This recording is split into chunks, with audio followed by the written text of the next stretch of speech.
First, a message from Pom Pom. Hey Soph, can you help me?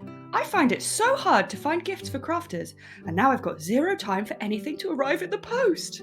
Oh, well, have no festive fear. Pom Pom have a specially curated selection on their website. They've got special subscriptions and digital options for those last-minute Larrys. This sounds too good to be true. Tell me about this subscription. It sounds like it could be a gift for the whole year.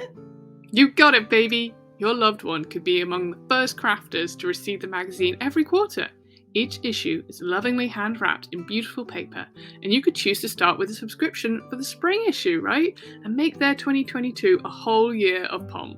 Wait, that means it would also include the bumper 10th anniversary issue that's due out this summer. What a great idea! And you mentioned something about digital options?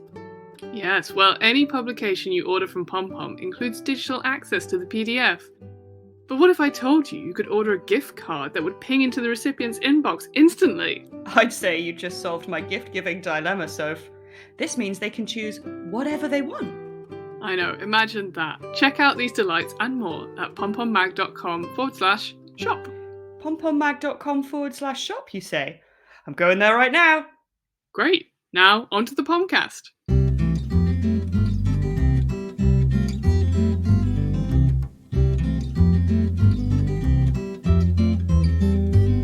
Hello! Hi and welcome to Pomcasts, the podcast brought to you by Pom Pom Quarterly. I'm Sophie Heathscott and I'm joined by... Lydia Gluck. Hi, Sophie. Hi, and what a surprise. Who's that lurking in the digital room with us? We are very happy to say welcome to Belinda Johnson. Hello. Hi. This is very exciting. We were just saying before we started recording that it's very rare for us to have another Pom Pom person on the podcast with us. I think also our voices all sound really similar, so that's going to be fun.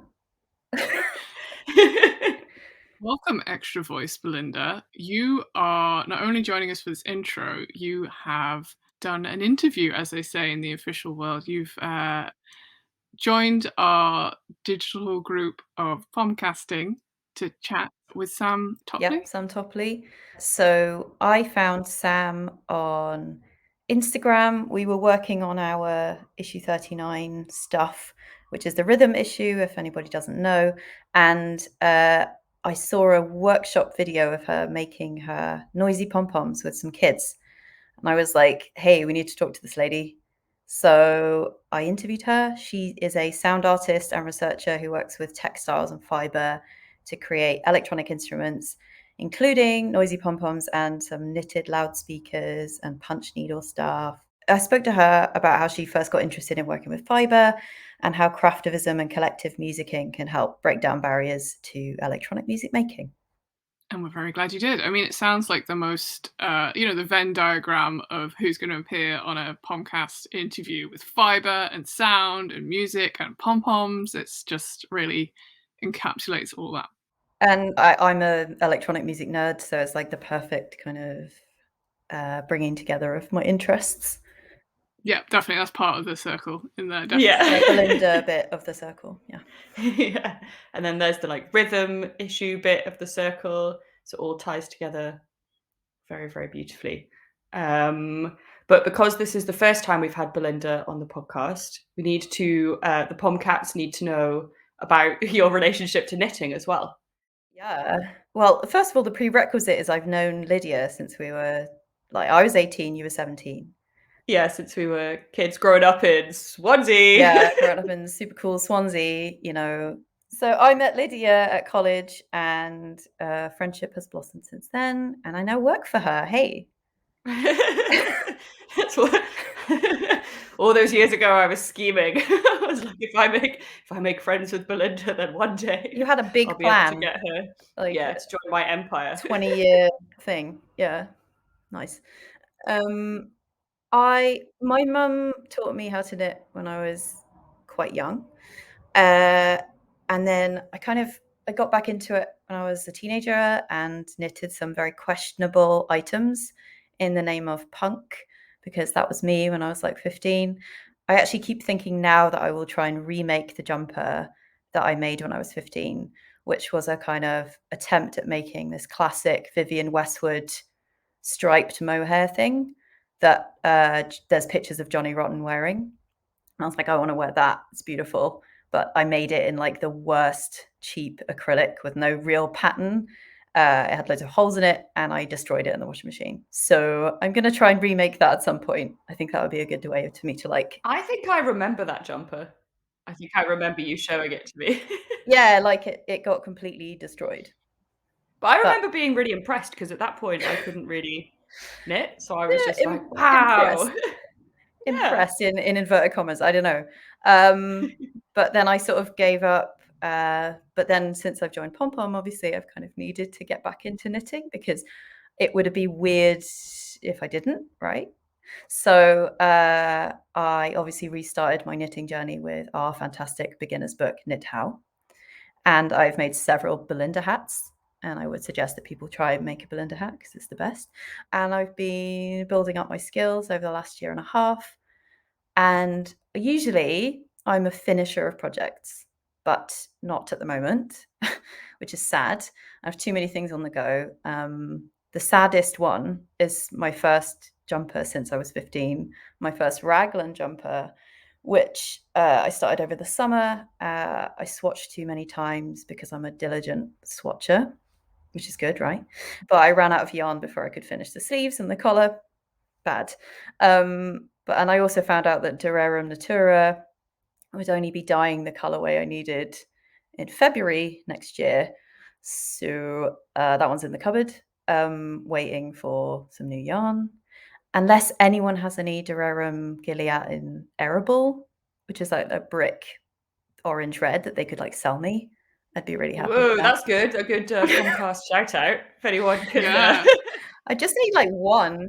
I think I need one, maybe two if you have two for safety.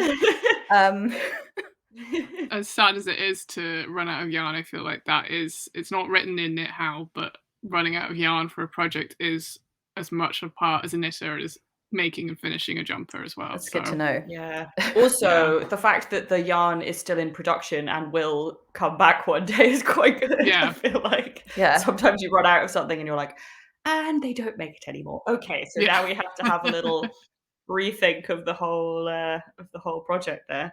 Yeah, it's a bit sad, but never mind. It'll be back next year. It's just on pause. Yeah. It's having a little break, a little chill. Yeah. You know. I'm trying to soften the pain of that with the next project, which is Project Cookie Monster, which is the code name for my Grainne. Am I saying that right? Grainne from Ready Set Raglan, the garter stitch, squishy, beautiful raglan. Named Project Cookie Monster because it's electric blue and fluffy. And I'm one of those people that wears so much black that I look at my wardrobe by touch rather than sight. I have to like squish things into my wardrobe because I can't see what they are. And I thought I needed new colors in my life. And when we were doing a photo shoot back in September in the studio, I found this like amazing blue mohair yarn. It was like a tiny little ball of it. And I was like, oh, I really want to make a jumper out of this. I have no idea what it is. But I found some amazing yarn by Black Elephant. And Petra has a new colorway called Shockwave, which is like the brightest, boldest, most shockingest blue. And so I bought some in 4-ply merino, and I've got Suri Cloud to hold with it, which is an alpaca and silk blend. So I can't stop like squishing the swatch I've made already. So I'm very excited about making this jumper. Hopefully I won't need to like frog it at any point because that fills me with dread. But hey. Yeah, actually the first garment I think I ever made was a mohair cardigan for some reason. And I had to frog a significant proportion of one of the fronts. And it taught me that frogging mohair is not easy, but it is doable. But yes, it's to be avoided where possible. Yeah, I'm going to be careful. Yeah. And just like knit, mindfully and softly and not get carried away. Which leads me on perfectly to this other project that I had to frog, which is the Trembita mittens from issue 39. Oh no, you had to frog them. What happened? Because I made basically, I think I got carried away with the pattern repeat, and they were like more suited to a T-Rex than a human being, like this kind of weird, like long hand and the thumb really like far down. I just like, I was like, oh no, this won't fit anyone else. So, and definitely not me. They were meant to be a gift for someone. I was like, oh, this is bad. So I had to frog them, sadly. And I haven't had the heart to cast them on again, but I would thoroughly recommend them as a good pattern for someone that has never done color work. I'm not very experienced with color work. So they use I'm going to pronounce this badly, rositude. I think that's how you say it, technique, which is an Estonian inlay technique where you weave a second color between your stitches to create this kind of geometric pattern. And it's way easier than that sounds. And yeah, I love them. And maybe I'm thinking about making them for myself rather than giving them away. But I need to start them again. Yes. We've all been there with the old having to, try a few times to get something right. But it's very satisfying when it does happen.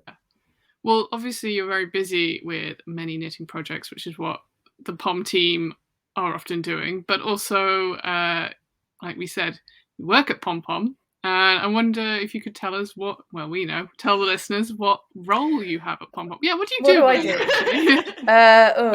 I have a very varied role at Pom Pom. So officially, my job title is I'm the publisher and marketing director. I work on marketing and PR.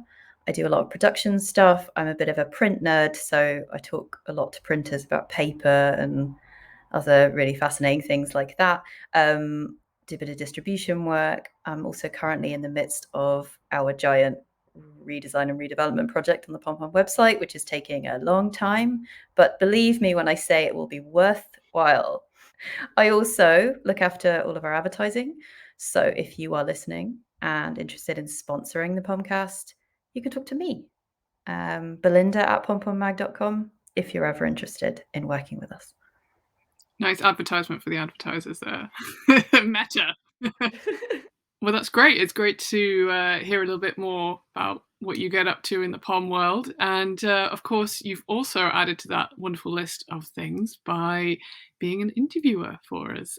Would you like to introduce the interview? So I'm just going to introduce myself, interviewing the wonderful Sam Topley.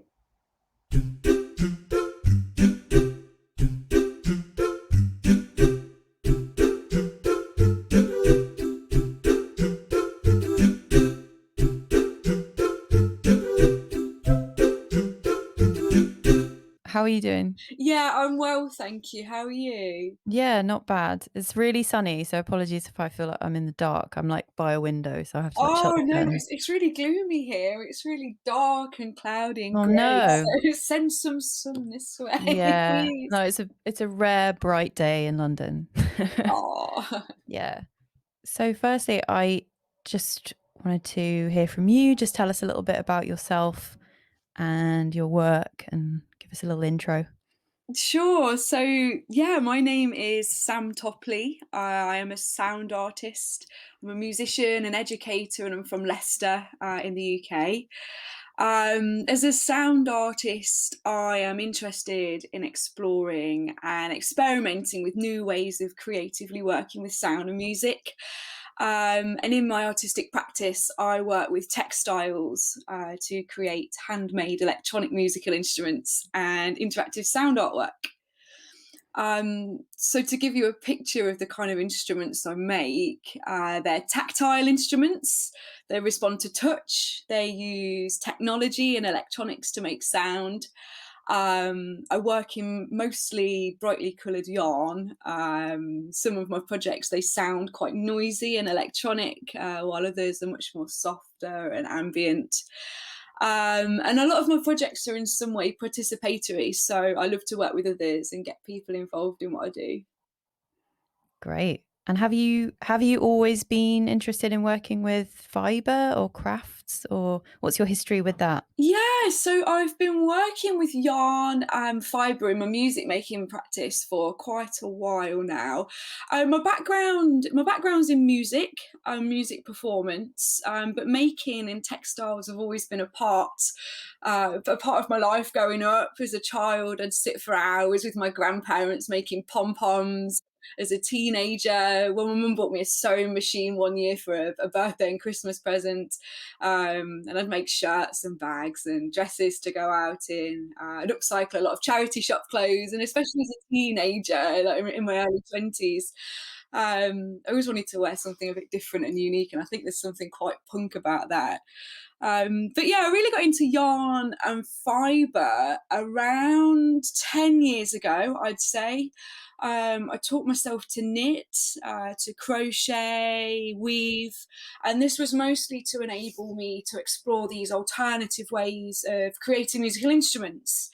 So all of this was happening around the same time that I was studying electronic musical instrument building at university. And I could actually see a lot of similarities between the two ways of working. So I was really fascinated by materials, how as an artist or a maker you could explore and experiment with different materials and really think about how you can bring it all together, because I just love the process of making. And actually there are a lot of similarities when you think about how we work with fibre and yarn, and how we work with sound and music. In both practices, perhaps you're following a pattern or a score, perhaps you're improvising. Working with fibre, you might be exploring different textures, patterns, shapes, colours to create a piece. And when you're composing music, it's actually much the same. So you're thinking about the properties of sound in a really similar way. Yeah, with sound and music, I guess you're organising sounds to make musical material. Yeah, I've never even thought about that. So I always think about the rhythm of knitting, and it's kind of different, making different shapes, and that I think about waveforms, and yeah. So there is that similarity, I suppose. But yeah, interesting. I first heard of you. We were preparing our new issue, which is all themed around rhythm, and some music comes into it as well, but it's mainly about rhythm. So we have a lot of pattern work, a lot of repeated patterns, all inspired by rhythm. And I don't know why I came across you. I think I follow Supersonic Festival on Instagram or something. It's a festival I've been to before. Amazing. And one of your workshops came up. Yes. And I was like, oh my God, this is perfect.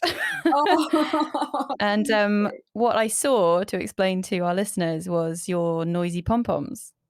So can you tell us a little bit about those and how they work? Yeah, of course. So a lot of my musical instruments that I make are pom-pom based. I just love pom-poms, and for me this is where it all started. I think they're really fun and playful, they're nostalgic, and they make for really good musical instruments because of their form. So you can grab them, you can squeeze them, you can roll them, you can throw them. And when you think about most music technology, well, it's grey or black, it's made in metal or plastic. And the way that you perform with it is actually, it can be quite rigid.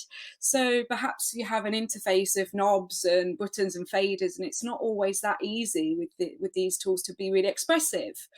So I just kind of thought, well, why not yarn bomb the technology, change its appearance, change the way we play with it, make it soft and colourful and squashy, to really ask, well, what kind of performances could this open up, and who else might want to play? So the Noisy Pom-Poms project, this is all based around crafting handmade electronic musical instruments. And these instruments are played by squeezing pom-poms. So the instrument, a lot of this instrument building, a lot of it takes place in workshops, but there's also a DIY kit that I've made. So you can get all of the materials you'd need to make this instrument, and then you can make it at home with just everyday tools, really, from around the home. So perhaps I can describe a pom-pom musical instrument, or a noisy pom-pom instrument. So there are two pom-poms, and these pom-poms are apple-sized, I'd say. And the pom-poms, these are the interface. So these are the means of playing and making sound with the instruments. You connect with the instrument by touching the pom-poms. So the pom-poms, they're connected to the instrument by 2 crocodile clips, the kind you might have used in science at Yeah. school. So we use the crocodile clips to connect them to a cardboard box. And the cardboard box, or instrument box as I like to call it, this has all of the electronics within it. So there's a loudspeaker in the top, and inside the box there's all the circuitry and the battery. Shall I give you a demo? Would you like to hear a demo? Please. Yes, totally. Yeah.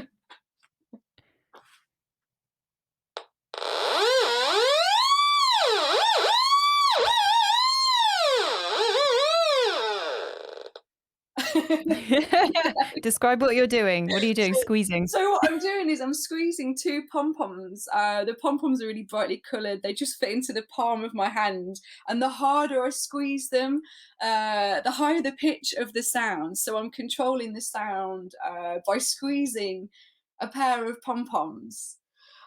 So when I'm touching the pom-poms, when I'm touching them with my hands, essentially I'm completing the electronic instrument circuit. So I'm connecting with the circuitry, because we, as humans, are electrically conductive. We're able to provide some kind of electrical resistance within the circuit, and this can make for some quite expressive music. So by interacting with the pom-poms, what I'm doing is I'm changing the flow of the electric current within the circuit. And this, because of the circuit we're using, allows me to change the pitch of the sound. I just think it's a really fun and expressive way of playing with sound. It's a science lesson as well. Yeah, definitely. It feels like they're sort of squealing as well when you like Yeah. give them a little squeeze. They're like, "Ooh!" Yeah.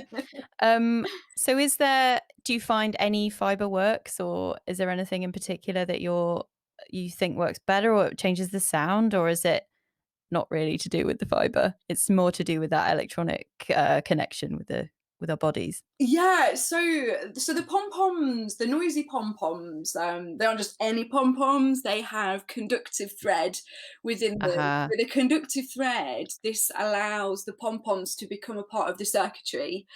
And with the noisy pom-poms, that this is just blended with, well, any yarn really works. Work with a lot of DK yarn, they make for nice pom-poms. But yeah, just a nice blend of conductive material and just regular yarn.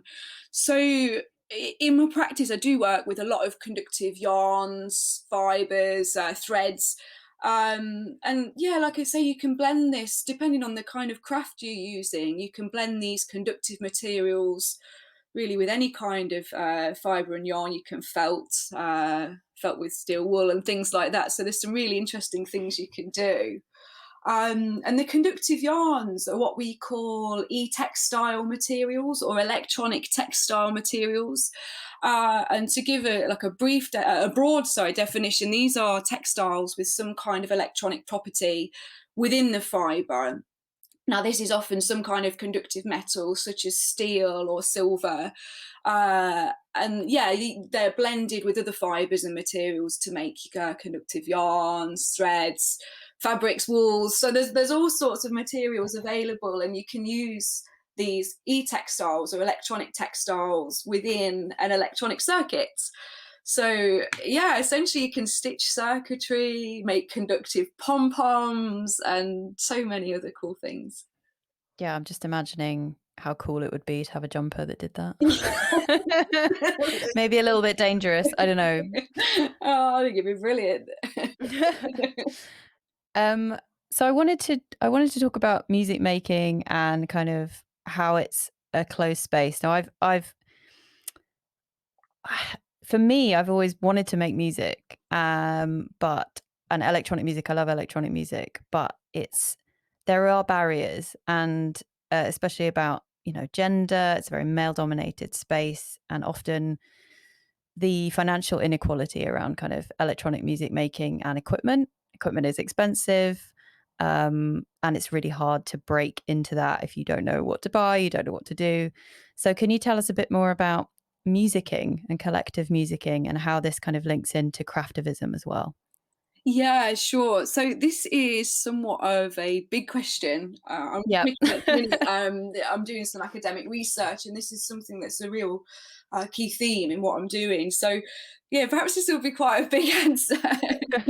But yeah, so making your own instruments, it really is an alternative practice. So traditionally, a big part of music education is often, perhaps it's about studying an instrument, taking exams, and with all of this, virtuosity is the goal. But actually, there's so much more to music making than that. What about the community, the experience of playing together? And this idea, I think, of aiming for virtuosity, it makes music making a very expensive and a very privileged practice when you think of the cost of instruments, tuition, and so on. So I'd say that my music making practice, it aligns much more with a folk or punk way of making music, but in a contemporary and an experimental electronic music context. But it is more about the community and the experience of playing together, thinking about learning something, sharing ideas, and finding identity within that, finding new ways of exploring sound, which aren't bound by exclusive environments or expensive tools. So I've borrowed the term musicking from the musician and author Christopher Small, and he presents the idea that music is an action or a process to be celebrated rather than a product. So in essence, for me, it's about the act of getting together to make music, and this act being of equal, if not more importance than the actual music itself. So musicking to me doesn't need to be focused on virtuosity or creating works of mastery or even the goal of performing the work to an audience, but instead it's about having a go, doing it together. It's a DIY practice. It's about finding the confidence in a creative voice. And for me, this is all about facilitating environments and workshops and projects that are all empowering. Their environments for creative expression. They celebrate this idea of music as a process over the idea of music as a product.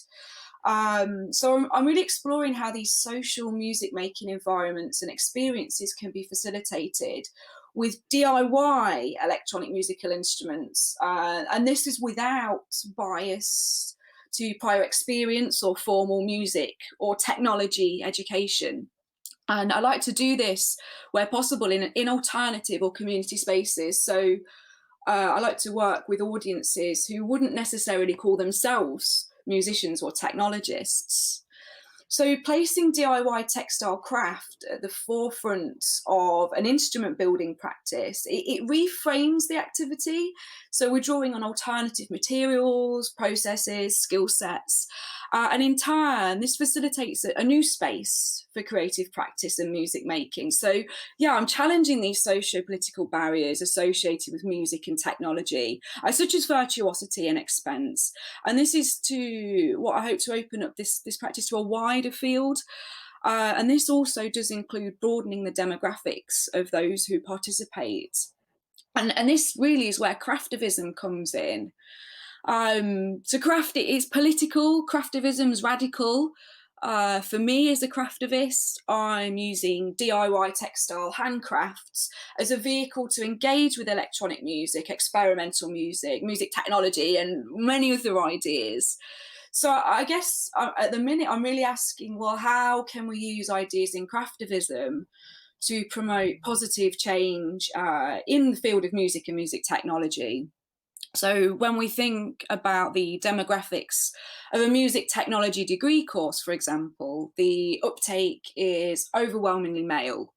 So what happens in this field if we were to introduce other materials, other processes, other narratives, other cultures, alternative ideas, ways of working, such as those related to DIY handcrafting?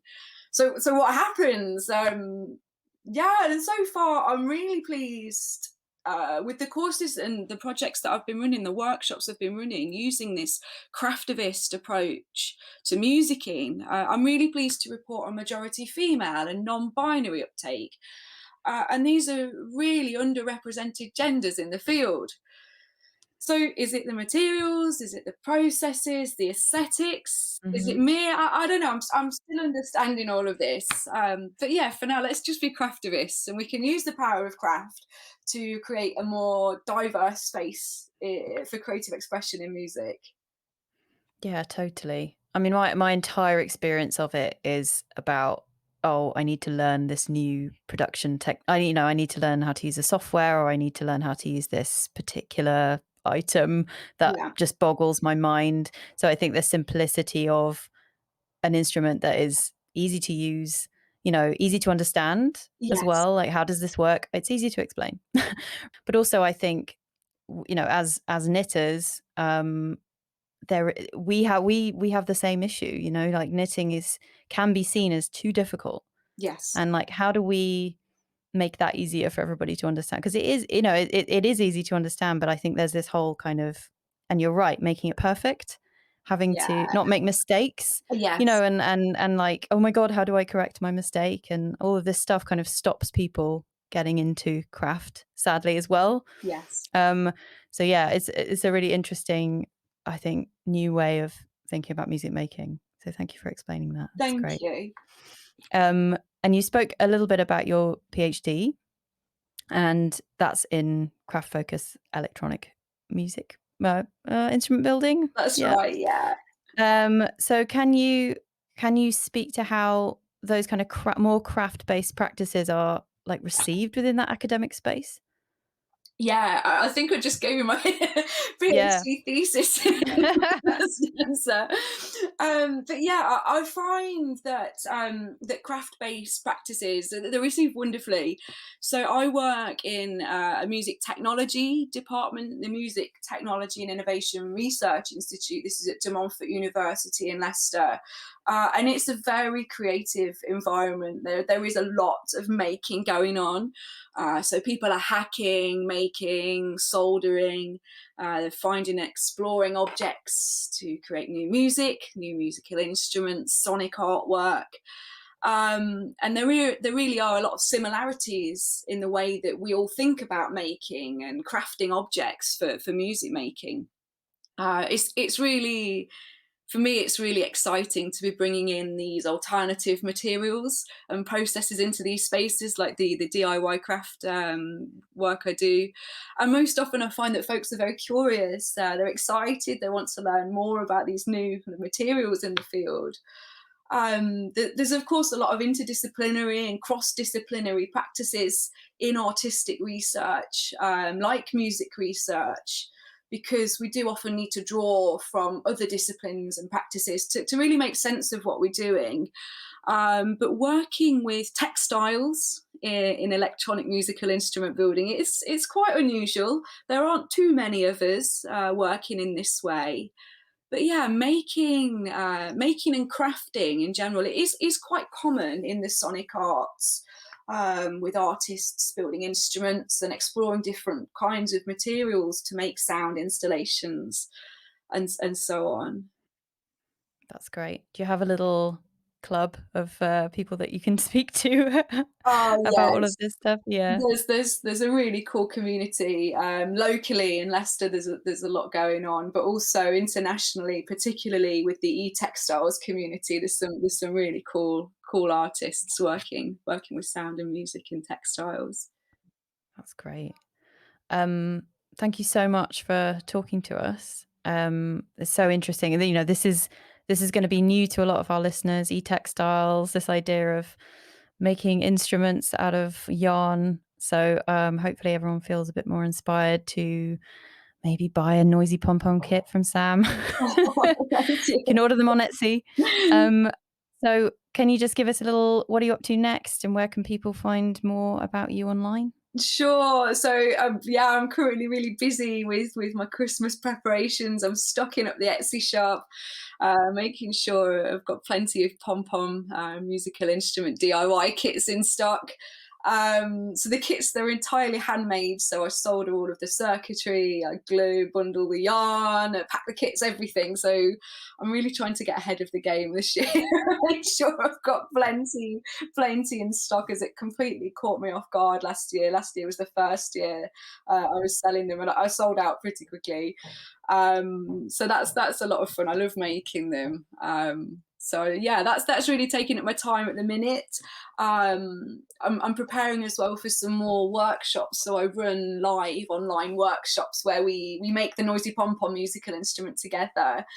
My next workshops are happening in January, so I'm making sure everything's all ready and in place for that. And if you're interested in taking part, you can buy workshop tickets along with the DIY kit. That's all on my Etsy shop, so you can find out more information about that there. And it's available worldwide as well. That's been a really cool way of working in the last year, being able to connect with people around the world and carry on making and playing.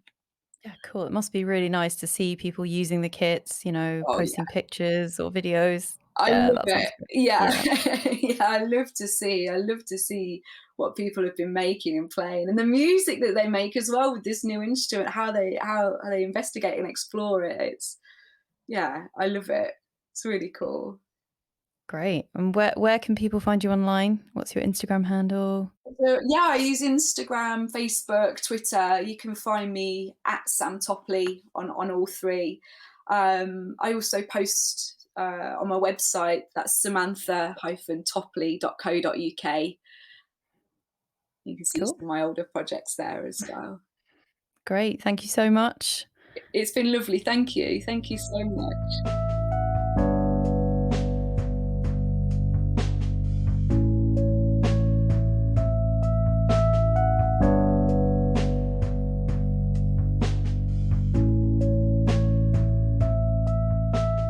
Well, what a great chat that was. Thanks, Belinda, and to Sam for telling us all about noisy pom-poms, I guess. Yeah, thanks so much. And it's really fun to have a different pom-pom person doing an interview and joining us for the podcast.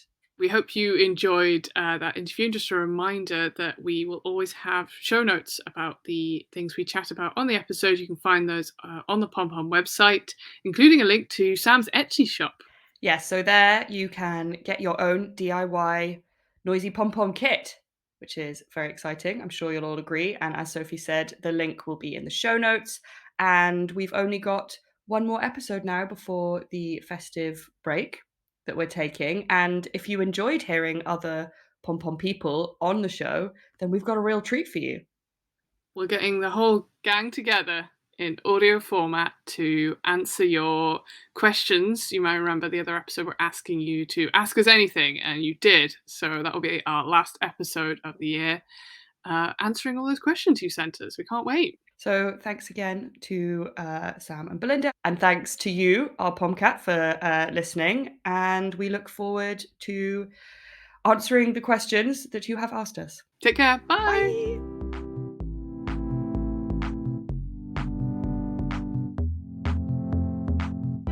Pomcasts is produced by Lydia Gluck and Sophie Heathscott, along with the team at Pom Pom Quarterly magazine. You can buy your copy of the magazine and subscribe too at our shop, pompommag.com/shop. Big thanks to Eli Block for creating the original music for this show and for being an essential part in creating this podcast. And thanks as well to Portmanteau Music for the tracks used in this episode. Thanks as always to Megan Fernandez, co-creator and editor of Pom Pom Quarterly. And thanks also to the whole Pom Pom team, and especially Belinda. Thanks for joining us for this podcast. If you enjoyed this podcast, please subscribe and why not leave a review? 5 stars, please. Send any feedback or ideas to podcast@pompommag.com. And don't forget to keep in touch with us via the podcast group on the Pom Pom Ravelry Forum.